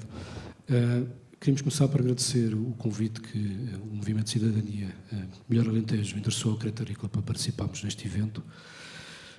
Procurando responder à questão, para o Crédito Agrícola, as prioridades de investimento na região estão alinhadas com 2 níveis de intervenção. Por um lado, temos, e num primeiro nível, uma visão e uma estratégia de desenvolvimento económico e social definidas para a região, que são suportadas, portanto, pelo Programa Operacional Alentejo 2020 e também por outros programas operacionais como o Compete, o Horizonte 2020, o Interreg e outros. Há um conjunto significativo de projetos que são aprovados por estes programas que também são apoiados por instituições financeiras, em que se inclui, obviamente, o Crédito Agrícola. O Crédito Agrícola tem procurado ter na sua oferta, portanto, soluções de financiamento que complementem aquilo que são os projetos que, no fundo, têm vindo a ser apoiados no âmbito dos vários eixos de desenvolvimento estratégico definidos para a região. Por exemplo, da análise de prioridades que nós fizemos, constatamos que há um número relevante de projetos que têm a ver com setores como a agricultura, a pecuária, a indústria alimentar, o turismo, que já aqui foi falado, o património, a cultura, o ambiente. Há também projetos que têm a ver com aquilo que é a economia social, no fundo, portanto, e serviços sociais, e também um outro tipo de projetos que, no fundo, pronto, estão relacionados com a procura de uma melhor utilização de energias alternativas e de tecnologias de exploração e de produção. Um outro tipo de prioridades de investimento que podemos destacar tem a ver com projetos de financiamento, portanto, para apoiar a criação do próprio emprego, para investimento em empresas, para a modernização e para a internacionalização de empresas. E isto é nesta primeira, digamos assim, componente. Num outro nível, digamos assim, e perdoem-nos a liberdade, mas mais próximo daquilo que é a estratégia, portanto, do Crédito Agrícola para a região, nós aqui falaríamos de 2 vertentes. Por um lado, temos, digamos que uma primeira vertente de atuação em que o Crédito Agrícola tem procurado, portanto, estabelecer um conjunto de parcerias com diversas entidades, portanto, que contribuam para o desenvolvimento da região. E aqui gostávamos de dar 3 exemplos muito práticos do que é que tem sido, digamos assim, este caminho que o Crédito Agrícola tem procurado seguir. O primeiro exemplo é a parceria com a ADRAL, portanto, a Agência de Desenvolvimento Regional do Alentejo, e aqui há basicamente 3 eixos, quer dizer, há um primeiro eixo que tem a ver com o apoiar a ADRAL na concretização daquilo que são os seus objetivos de desenvolvimento económico, social e cultural para a região. Há um segundo eixo que tem a ver com o apoio ao empreendedorismo e à inovação, E aqui destacamos, por exemplo, uma iniciativa que está neste momento a decorrer, que se calhar alguns terão ouvido falar com certeza, que é um concurso de ideias inovadoras para os jovens universitários e recém-graduados da região, em que aquilo que se pretende é que jovens que tenham ideias para a criação de negócios do seu próprio emprego e que sejam projetos ligados a temas como a Internet of Things, marketing digital, as novas tecnologias, possam participar nesse concurso e depois serem apoiados pelo Crédito Agrícola, por um lado, e por outro lado também ter os seus projetos incubados pela ADRAL. E, portanto, para além da componente que a ADRAL também oferece, no fundo, de apoio à preparação desses mesmos projetos. Um segundo exemplo que nós gostávamos de dar tem a ver com a parceria com a Federação Minha Terra. E aqui falamos, portanto, do apoio àquilo que são as iniciativas que são promovidas pelos grupos de ação local e pelas associações de desenvolvimento local, que várias caixas agrícolas, portanto, também integram. E, portanto, há aqui um conjunto de iniciativas muito diversas do setor rural, que têm vindo a ser implementadas e que o Crédito Agrícola tem procurado apoiar, que também, obviamente, estão enquadradas naquilo que é o PDR 2020 e na iniciativa LEADER, portanto, na abordagem LEADER. E depois há aqui uma terceira vertente, portanto, que é um bocadinho mais particular, mas tem a ver com uma parceria com a ANDC, a Associação Nacional de Direito ao Crédito. E aqui o Crédito Agrícola procura, sobretudo, dois objetivos. Por um lado, é o apoiar desempregados ou pessoas que tenham ideias para a criação, portanto, do seu próprio emprego, no fundo, projetos de criação de empresas. E, por outro lado, o facilitar o acesso ao crédito a muitas pessoas que não têm acesso a financiamento em condições normais. Portanto, isto também é um eixo importante. Pronto. A outra vertente, naquilo que é o quadro das estratégias do Crédito Agrícola, que gostaríamos de poder referir, tem a ver com algumas iniciativas que o Crédito Agrícola tem procurado implementar por si, ou em conjunto com outras entidades. E também aqui, se nos permitissem, dávamos 3 exemplos práticos para exemplificar isto. O primeiro conjunto de iniciativas tem a ver com a oferta específica para a região. Falamos aqui do Alqueva. Por exemplo, o Crédito Agrícola desenvolveu uma linha de crédito para apoiar a aquisição de equipamentos de rega na região do Alqueva. Portanto, no fundo, é uma prioridade para muitos agricultores e, portanto, faria sentido, no fundo, criarmos condições que ajudassem os nossos clientes, portanto, a poder fazê-lo com mais facilidade. Isto é um exemplo de um produto, mas também há outros produtos específicos pensados, portanto, para apoiar a região. Uma outra vertente, portanto, esta porventura mais genérica, tem a ver com a iniciativa, portanto, de apoio, portanto, ao empreendedorismo e à inovação. Portanto, é um concurso que, pronto, embora sendo promovido a nível nacional pelo Crédito Agrícola, já identificou, premiou e tem vindo a apoiar um conjunto de iniciativas, portanto, que são da região. O último exemplo que nós gostaríamos de partilhar, portanto, tem a ver com um conceito que é o GER, portanto, muitos presentes provavelmente também já terão ouvido falar.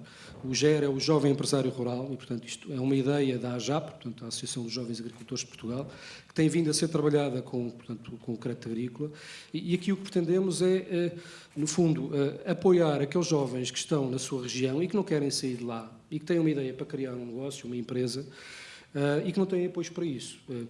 E também queremos chegar, portanto, a um outro grupo de jovens que são aqueles que, com frequência, saem, portanto, para estudar numa outra zona do país e que depois querem regressar à sua região de origem, mas que até têm uma ideia, portanto, até gostavam de lá poder estar, mas que depois não têm condições e, portanto, se tiverem uma ideia para criar um negócio, portanto, para criar uma empresa, é o que o GER pretende ajudá-los a concretizar. Portanto, é, no fundo, uma definição mais abrangente, não é apenas para jovens empresários agrícolas, mas para jovens empresários em todos os setores de atividade económica.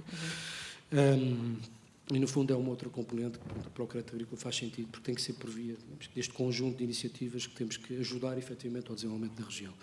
E, pronto, com isto, concluo aqui uma abordagem resumida. Certíssimo, Espero ter respondido à questão. Certíssimo, muito obrigada. Eu agradeço a todos os membros do painel. Estamos já em cima da hora do almoço. Penso que não vai ser possível abrirmos o debate à assistência, mas os nossos convidados... Então, pronto, então, eu peço desculpa, era uma mensagem que me estavam aqui a dar, para mim também é bastante importante. Então vamos fazer o seguinte, vamos recolher 2 questões, se puder ser. Muito bem, temos aqui e ali, pronto, certo, 3, pronto. Muito boa tarde. Eu queria fazer aqui uma pergunta que tem um bocado a ver, portanto, desde já apresento-me, sou Nuno Paixão do Monte da Morena. Estou na parte agrícola, tenho, conforme há bocadinho deixou o repto, sou presidente da dia, para falarmos das novas culturas que têm vindo. Eu sou um dos produtores que estou na parte da horticultura. Ora bem, também por outro lado tenho o turismo, e isto tem aqui um conjunto transversal de questões que se põem todas com uma única questão. Neste painel falou-se aqui de coisas extremamente interessantes, mas a maior preocupação que eu tenho na parte agrícola é que eu estou a ser prejudicado com os transportes para poder negociar melhores preços para pôr na indústria transformadora que está toda no Ribatejo. Portanto, percebi o que é que o senhor acabou de dizer, que teve que negociar uma concessão, ficou preocupado e veio de carro e percebeu o estado em que estão as nossas estradas. Tenho a noção clara que para requalificar um IP8, não só nós vamos ter transtornos do transporte, como também vai demorar muito tempo. Eu não sei se o IP8 nessa altura ainda é possível lá passar. Portanto, eu neste momento posso dizer assim que 10 euros por tonelada já perdi de preço de retorno no transporte para o Ribatejo. Por outra questão que foi aqui dita e a importância que foi levantado, o olival é extremamente interessante, provavelmente a cultura mais estável a nível de rentabilidade que temos na região.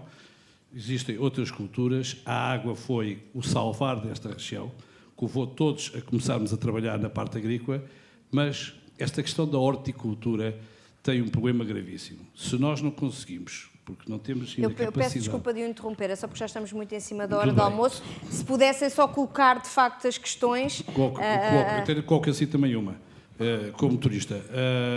A questão que se põe é, se nós não temos capacidade para termos a transformação cá em baixo, eu acho que temos que repensar tudo das nossas explorações e a rodovia tem que ser, num primeiro passo, a alternativa para nós conseguirmos chegar com os produtos à parte transformadora.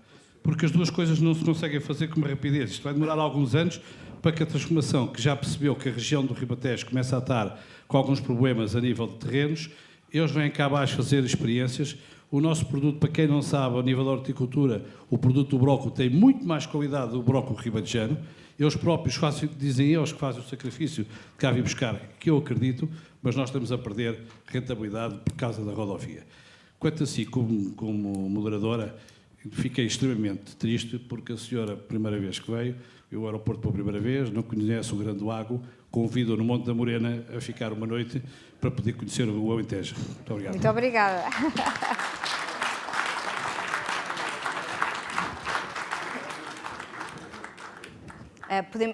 Podemos recolher as outras duas questões e depois respondem? Penso que será melhor assim. Bom, vou tentar ser breve, porque senão nem o pai morre, nem a gente almoça, como se costuma dizer. Como se costuma dizer. Eu, em 2 minutos, vou tentar explicar porque é que o maior projeto turístico que se tentou à volta do Alqueva, com margem para o lago, etc., etc., cerca de 30 mil camas em 2.800 hectares, porque é que por isso simplesmente não se realizou. E vou tentar ser curto para não... Primeiro, a aprovação genérica, específica e concreta demorou 7 anos.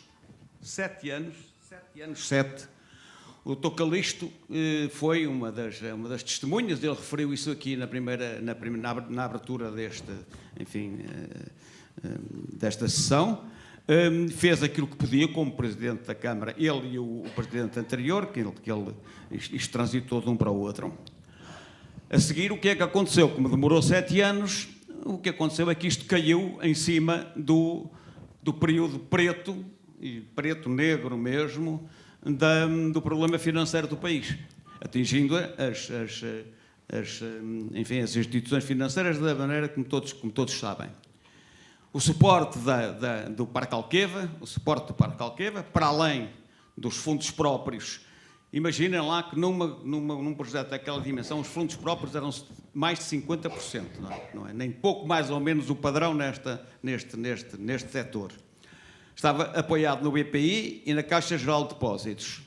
O BPI e a Caixa Geral de Depósitos foram atingidos por aquilo que agora se vê acontecer mais rapidamente no BPI e na Caixa Geral de Depósitos mais há algum tempo, que coincidiu com a grande ruptura na gestão com a saída de Jorge Tomé, e por isso simplesmente faça a questão de dizer eu continuo o projeto até ao fim, tenho os fundos necessários para os continuar até ao fim, agora não tenho os fundos necessários para pagar aos senhores como querem e para acabar o projeto. Agora digam como é que façam, então paguem. E eu paguei. Está dito. Obrigada, muito obrigada. Temos ainda uma terceira intervenção. Então eu falo em minha qualidade de membro de uma associação cívica da região administrativa do Baixo Alentejo. Verifico que há aqui uma grande unanimidade de posições. Nós seremos aqui, provavelmente, a voz discordante. Nós não somos, de forma alguma, a favor de uma região do Alentejo, ainda por cima esta construção artificial que terá surgido, talvez, em Bruxelas, em algum gabinete com cúmplices aqui no país, que inclusivamente vai buscar uma parte ao Ribatejo e por aí à frente. Nós estamos a favor de uma região do Baixo Alentejo, um Baixo Alentejo histórico, com 18 concelhos, portanto, com o Baixo Alentejo litoral e com o Baixo Alentejo interior. Não estamos de forma alguma de acordo que nos tirem agora ainda. Já nos tiraram no tempo do fascismo, em 1936, 4 concelhos que levaram para Setúbal. Eles continuam no Baixo Alentejo. Agora querem-nos tirar mais um concelho, Odmira, não é? Deixando o Baixo Alentejo sem acesso ao mar. E depois, o que nós verificamos com esta regionalização é que levam tudo daqui, e isto não é um slogan, isto é a realidade, e nós estamos cada vez piores nesta região, cada vez mais interior. O que eu queria dizer é o seguinte: há aqui uma base de debate assente em dados adquiridos que não estão de forma alguma adquiridos. O que há é uma Constituição da República onde ainda há os distritos e haverá os distritos até haver regiões. Isso é que diz a Constituição. Naturalmente que os distritos foram esvaziados, mas as regiões já estão a ser feitas à revelia de um referendo. Portanto, as CCDRs e outras instituições estão a avançar numa fuga para a frente, mas isto não vai dar bom resultado, digo-vos já. A sua questão, podemos recolher a sua questão? Nós somos, portanto, a Amor ao Baixo Alentejo. Há aqui muitas coisas a levantar. Uma delas seria o traçado ferroviário. Porquê é que esse traçado ferroviário não potencia uma sinergia entre um porto de águas profundas, como é o de Sines, e um aeroporto, como é o de Beja, via Évora, para o Caia, para esse porto, para esse destino... Muito obrigado. Para esse destino europeu. Obrigada pela sua questão. Temos ainda um outro participante. Peço imensa desculpa. Ficamos com a sua questão. Nem passei da introdução. Pois, eu peço desculpa, mas olha... Peço imensa desculpa. Temos ainda que recolher uma quarta pergunta, que estava ali atrás. Espero que não seja nada pessoal relativamente a este impedimento que tive de apresentar a minha questão, mas já não apresento questão nenhuma. Portanto, tranquilizo-vos a todos. Simplesmente, com a idade que tenho, já não tinha idade para me intranquilizar com estas coisas, mas não resisti a dizer aqui algumas palavras. Também não tenho nenhuma campanha eleitoral a defender, nem perdi a independência ainda. Portanto, não represento aqui nenhum partido. Mas incomodou-me, de facto, que o ambiente fosse de muita tristeza, de muita impossibilidade, de não temos investimentos, os empresários não fazem nada, não se rentabiliza o aeroporto, têm que ser os seus a fazer. Eu queria deixar aqui uma nota de irreverência relativamente àquilo que vivi nas empresas nos últimos 40 anos. E deixava-vos isto metaforicamente. Quando pensei ajudar a fazer um banco que se chamou Nova Rede, toda a gente me dizia que já havia bancos a mais. Quando pensei lançar uma roupa de criança que se chamava Petit Patapon, toda a gente me dizia que já havia muita roupa para crianças. E quando pensei lançar um azeite, não sei se está aqui alguém da Sovena, que se chama Oliveira da Serra, a administração da Sovena naquela época quase que me despedia, porque o negócio era vender óleo e fula, não era vender azeite. Fiquei com um cenário muito semelhante agora aqui. Portanto, o que pedi às pessoas era a ideia que arranjasse uma importante direção de vendas para vender água, às infraestruturas de Portugal que não considerasse a IP um luxo. Não me pôde dar uma perspectiva de quando é que vai ser feito, porque imagino que não possa, e compreendo isso. Foi suficientemente elegante para dizer que vai ser feita. Eu estimo que seja nos próximos 100 anos, mas pelo menos que deixe ficar lá, porque eu já não tenho esperança de vida para ver aquilo, que deixe ficar nas infraestruturas de Portugal uma palavra de irreverência, que ponha o seu lugar em causa e diga: há lá uma cambada de gente que diz que não pode passar sem uma estrada como deve ser. Não é? Porque eu convido os meus amigos a vir aqui. Não é? Muito obrigado. E ele não falou em nome de partido nenhum, portanto é um Eu tipo peço mais ou desculpa, menos mas vou ter isento. que o interromper também. E ainda vou acabar precisamos já, de minha dar, senhora. Isto parece a Assembleia da República. Eu peço desculpa, Eu mas vou é o meu demorar papel. apenas 2 segundos mais. Tenho que fazer e papel peço de má. também ao aeroporto que numa estratégia de marketing criativa se rentabilize, não é? E que nos ajude também a criar ali um polo que ajude os empresários e que não tenham que ser os empresários a viabilizar o investimento do aeroporto.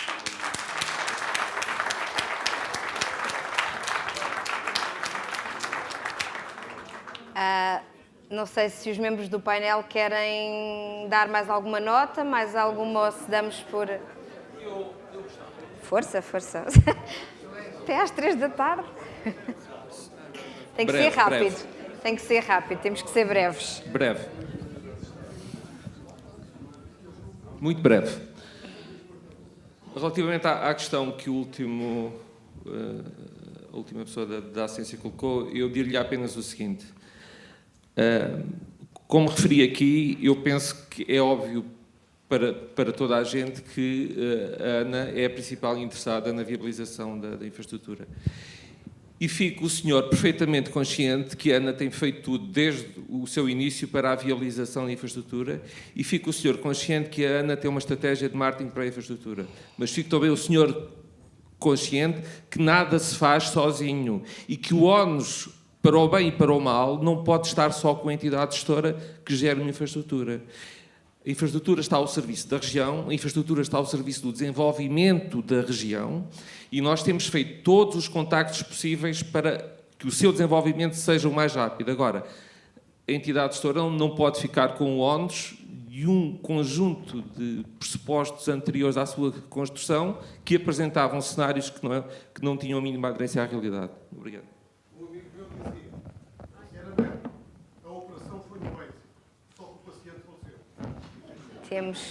Temos...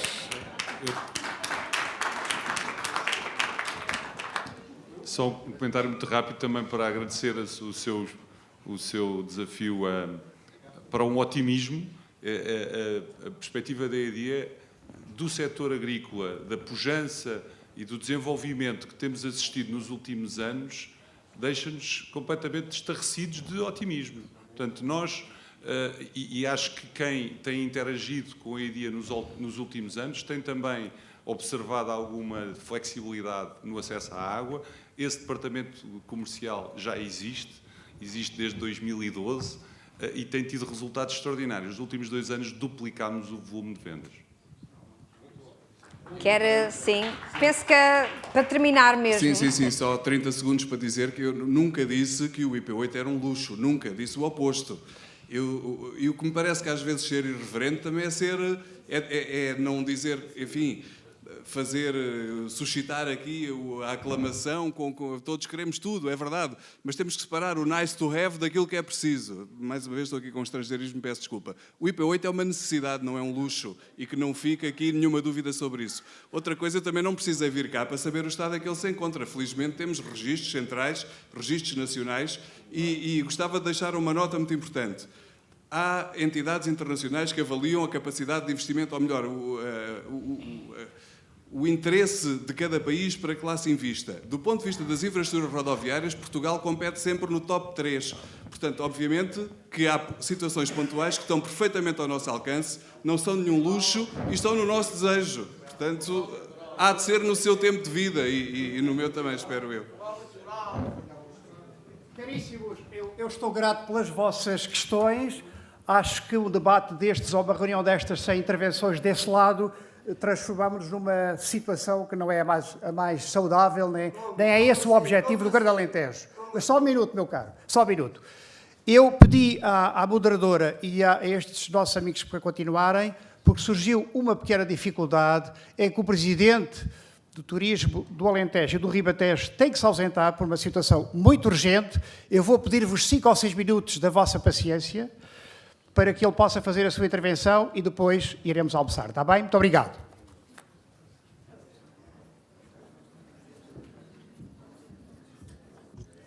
Ora, muito bom dia a todos, boa tarde já, como é lógico.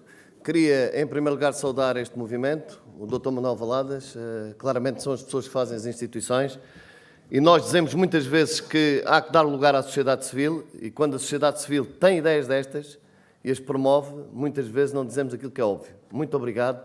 Vocês merecem o nosso aplauso pelo trabalho que realizaram e por pôr o Alentejo no mapa e o melhor do Alentejo. Muito obrigado a todos, penso que merecem uma salva de palmas.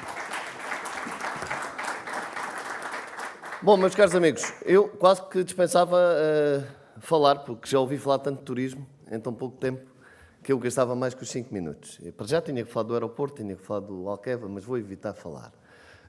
Porque neste país fazem-se muitos estudos, mas depois aplicam-se poucos. Eu recordo-me que fiz parte de uma comissão nomeada pelo anterior governo, da qual fazia parte a Câmara, fazia parte a ANA, fazia parte a Comunidade Intermunicipal, fazia parte da Associação de Empresários, para discutir questões do aeroporto. Esse grupo elaborou um relatório, esse relatório é público, foi presente na Assembleia da República e o turismo era a quarta vertente do aeroporto, a quarta, atenção, que fizeram parte todas as instituições regionais e aqui do Baixo Alentejo fizeram parte desse grupo. Eu penso que neste país, de facto, se discute muito, prevê-se muito, mas depois aplica-se pouco esses relatórios. Portanto, eu diria que provavelmente foi mais um relatório que ficou na gaveta. Bom, vamos falar de turismo. Primeiro que tudo, meus caros amigos, temos que acreditar no Alentejo. Eu penso que o objetivo deste grupo foi, como o próprio nome indica, o melhor do Alentejo. O melhor Alentejo. Eu costumo dizer muitas vezes, ai de mim se não for eu. E, portanto, ou seja, se não formos nós, alentejanos, a acreditar no Alentejo e a acreditar nas potencialidades deste Alentejo, não são os outros que o fazem. E, portanto, claramente que é este espírito. Não é um espírito otimista, é um espírito de crença, de vontade, de determinação que eu penso que tem que sair deste fórum. Ou seja, não podemos estar aqui todos a lamentar-nos, a tentar encontrar justificações para o injustificável, a tentar encontrar um culpado, nem que seja de trás aqui de uma cadeira. Não. O objetivo máximo é lutarmos pelo nosso Alentejo. E falando de turismo, meus caros amigos, embora o Alentejo hoje apenas signifique 5% daquilo que é o volume turístico nacional, mas não nos podemos esquecer que há 7 anos simbolizávamos 3%. Portanto, ou seja, o caminho faz-se caminhando. Não somos o Algarve, não somos Lisboa, mas o que é certo é que criámos uma imagem do território. O Alentejo não é mais o Alentejo que era há 7 anos atrás, o Alentejo das anedotas. O Alentejo é hoje uma região respeitada a nível nacional e internacional.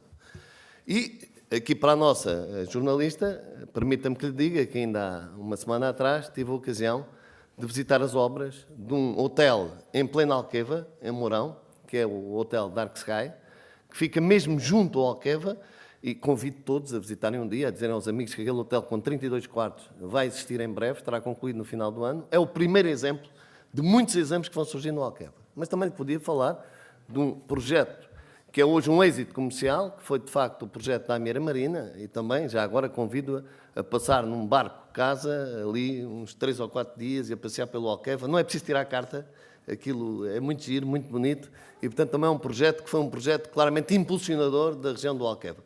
É lógico que o Sr. Presidente da EDIA disse tudo. Sem alterarmos as regras do jogo, não é possível que muitos investidores, e o nosso amigo e o meu amigo José Roquete também o referiu, sem alterarmos as regras do jogo, não é possível concretizar muitos dos investimentos. E quer queiramos, quer não, os famigerados PINs surgiram em 2 momentos cruciais. O nosso amigo engenheiro José Roquete já referiu um, a grande crise financeira. O segundo foi, de facto, a crise imobiliária. Aqueles projetos eram baseados no turismo imobiliário, caiu exatamente nessa altura. E, portanto, ou seja, obviamente que esses projetos não se puderam concretizar, tem que se repensar todo o ordenamento e pensar no futuro. Mas falar em turismo é falar em números, meus caros amigos. E é importante que tenham esta noção. Foram investidos no território nos últimos 6 anos, por investidores privados, por empresários que a saúde que estão aqui também nesta sala, 500 milhões de euros na atividade turística. 500 milhões de euros. Foram criadas mais de 200 novas unidades de alojamento. E só aqui no Baixo Alentejo, há muitas pessoas que não têm percepção disso, foram investidos mais de 70 milhões de euros e criadas mais de 70 novas unidades de alojamento. E se referirmos às empresas de animação turística, havia há 4 anos 15 empresas de animação turística no Alentejo, há hoje mais de 400. E não há nenhum setor, mesmo o setor agrícola, que tenha contribuído tanto para a fixação de jovens quadros e de jovens quadros superiores no território. Isso é relevante, porque se nós falamos em êxodo, se falamos que temos cada vez menos pessoas, então é importante que os setores possam aqui fixar esses jovens e possam captar novos jovens. Nós precisamos hoje de mais qualificação. Eu tive a ocasião de andar, olho nos tais conselhos do litoral, a semana passada, e com vários investidores na comporta, com um conjunto de investimentos muito significativos, e que diziam que o grande problema é a mão de obra. Não tem mão de obra. Eles diziam, nós já não queremos mão de obra qualificada, queremos mão de obra. Portanto, significa que o setor está a gerar emprego jovem, e que necessita de mais jovens, e provavelmente pode ser até a esse nível atrativo para o território fixar aqui mais pessoas. Mas há um dado curioso, é que não subimos só em oferta, subimos em procura. Nós hoje subimos acima da mítica Lisboa. E só não subimos acima dos Açores porque o Estado coloca 1 milhão de euros em operações low cost nos Açores. Não é, claramente, um crescimento sustentável. No dia em que não houver 1 milhão de euros para voos low cost para os Açores, o destino dos Açores cai, necessariamente. E, portanto, o Alentejo, e é bom que fixem este dado, até 2011, a oferta crescia acima da procura. A partir de 2011, a procura cresce acima da oferta. Portanto, ou seja, apesar de termos mais unidades, a procura cresce acima desses valores da oferta. Isso para nós é suficiente? Estes dados, estes números, estas novas unidades, a vontade empresarial, a dinâmica empresarial que tem existido no setor? Meus caros amigos, porque é que os investidores investiram no Alentejo? Porque nós criámos a imagem, criámos o branding, criámos o claim, nós apostámos nas dinâmicas de desenvolvimento da região. Nós criámos um valor adicional ao nome Alentejo. E hoje o Alentejo é procurado, não só pelos mercados nacionais, mas internacionais, e os investidores sentem que apostar no turismo é decisivo, porque o investidor investe onde sente que pode ter payback do seu investimento. E, portanto, este fator é decisivo. Mas ficámos por aqui? Não. Somos a única região do país que tem um plano estratégico, que não vou falar, até 2022. Fator-chave desse plano estratégico, identidade. É hoje decisivo. A questão de identidade, aquilo que é genuíno, aquilo que é diferente. Um turista vem ao Alentejo, não vem para procurar o que encontra em Nova Iorque, nem nas Caraíbas. Vem aqui para encontrar aquilo que é genuíno do nosso território. E, meus caros amigos, não é por acaso que conseguimos 3 classificações seguidas da Unesco. 3 classificações seguidas da Unesco na área do património cultural e material. E não é por acaso que em junho deste ano em Paris, o Alentejo vai ter mais um selo da Unesco. Não posso ainda revelar. E para o Baixo Alentejo. E isso claramente que é importante para o território, ou seja, a questão da identidade, da aposta naquilo que é diferente e genuíno é decisivo. Segunda questão que está associada a esta e que para nós foi decisiva em termos de aposta no setor é a questão da certificação. Porquê? É o paradoxo dos tempos modernos. Ao mesmo tempo que todos aqui na sala têm telemóveis, há bocado vi o meu amigo Ribeiro Castro ali a responder a mails e ali claramente a trabalhar, estando aqui numa sessão destas, numa conferência, todos têm esses pressupostos com dados móveis, com acesso à internet. O que é que isto significa? Que hoje temos um turista mais culto, mais exigente, mas mais informado. E o terceiro nível não tem nada a ver com os 2 anteriores. Porquê?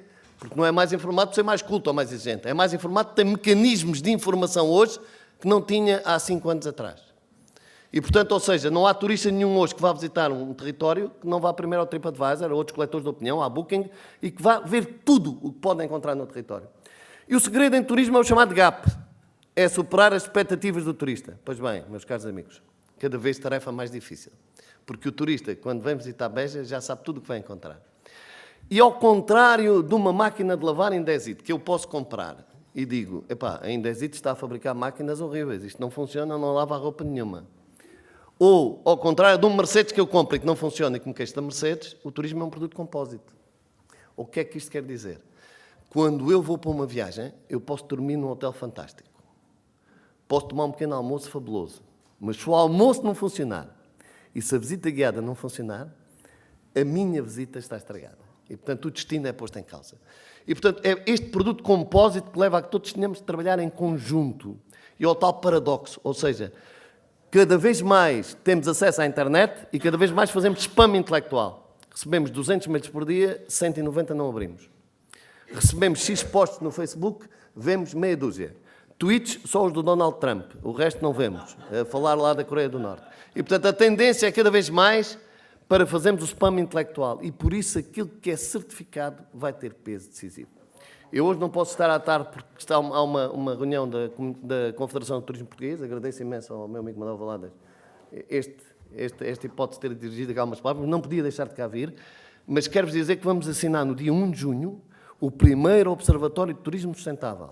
No ano em que as Nações Unidas declarou o ano do turismo sustentável, somos a única região na Europa que vai avançar com o Observatório de Turismo Sustentável com base na Organização Mundial de Turismo. E com as universidades e os politécnicos, com as estruturas de ensino superior do território. Bom, eu podia falar aqui mais meia hora, não vou fazer. Queria-vos dar esta palavra de otimismo. Acreditem na região. Se não forem vocês a acreditar, não são os outros que acreditam. Não basta que o New York Times e que as grandes revistas digam bem do Alentejo, é preciso que nós digamos bem do Alentejo. Temos que ser nós. Eu costumo dizer que o primeiro promotor turístico de uma região é o cidadão que nela vive. Porque se eu chegar a um sítio e perguntar onde é o museu e a pessoa não me abrir a janela do carro e disser, olha, não sei, a minha tendência é ir para o museu a seguir que fica a 20 km. E, portanto, ou seja, nós temos que ser os primeiros promotores turísticos do nosso território. Eu costumo dizer, e dizia há dias em Mértola, e quero que fiquem com esta máxima de vida. Eu fui a pé a Fátima aqui na altura da vinda do Papa. Como ano passado tinha ido a Santiago de Compostela. Como para onde quero ir a Lourdes. E aqueles 180 km a pé ensinam-nos duas grandes lições de vida que devem fazer parte da construção do Alentejo. A primeira é o espírito de grupo e de entreajuda. Ou seja, há o que anda mais depressa e há o que anda mais devagar. Há o que tem bolhas nos pés e há o que tem uma rotura. Há o que consegue caminhar mais depressa e há o outro que fica para trás. Bom, mas o que é certo é que há um objetivo comum. É chegarmos todos ao mesmo tempo e todos juntos. E, portanto, ninguém sozinho vai a lado nenhum. Temos que trabalhar em equipa e de forma conjunta. Segunda grande lição de vida é quando temos um objetivo, cumprimos. Eu nunca mais me esqueço que fiz Vila Franca a Santarém 50 km. E quando nós chegamos a Santarém dizemos, bom, hoje não conseguimos fazer mais 100 metros, acabou. No dia a seguir fizemos mais 36. Porquê? Porque há um objetivo. E, portanto, temos que ter objetivos para os prosseguir. E, meus caros amigos, como dizia Luther King, se varreres as ruas, varre como Beethoven compunha, como Shakespeare escrevia ou como Miguel Ângelo pintava. Ou seja, não conta o que fazemos, conta é fazermos com excelência e com qualidade. Muito obrigado.